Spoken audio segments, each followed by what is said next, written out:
Hey guys, we're back with another LS tips and tricks video. So in a previous video, I patched these holes, these little nicks in the wall, and so now we're going to sand them and paint them with a little roller. There's no reason to break it anything bigger, and it's a little bit too much area for me to want to use just like a paintbrush or something. So I'm going to take a sanding block. You can use a sanding sponge. You can use just a piece of sandpaper. I recommend getting something that's kind of flat rather than just like folding up some sandpaper. And so really lightly, I'm just gonna kind of hit these, just make sure there's no peaks on them. I'm not trying to really all I'm doing is making sure that it's flat. Super simple, and that's it. So now we're going to, as always, make sure that our color's right. This is Amazing Gray. Again, if you have questions about paint, get with your property manager. Shake this up a little bit. Open it up with the paint key.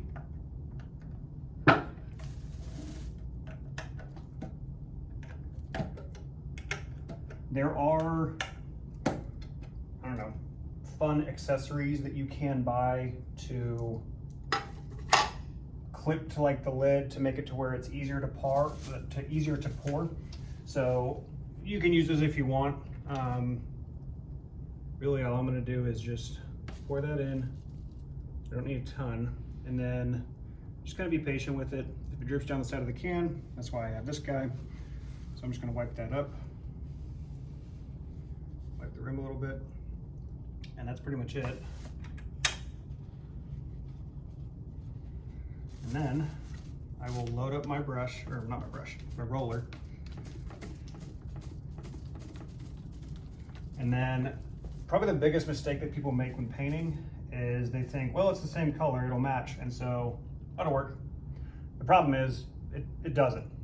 Really the best way to do it is you want to kind of feather it out. So I know that it looks like I'm painting a huge area for how small those were, but if I kind of feather the edges out, it already starts to disappear a little more than that first little splotch that I did. And so when that dries, it'll be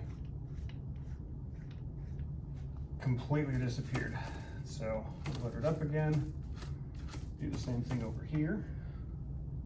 Make sure I don't drip on anything.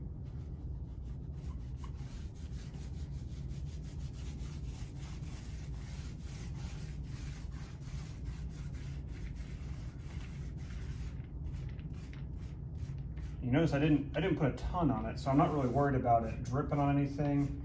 If I was going to be painting a huge wall and I have one of those big, 9-inch rollers, I might make sure that I have plastic on the ground as well. But this will work out fine, and it'll dry to the touch here in about an hour or two. And now we have a nice flat wall with no holes, and it has been nice and painted.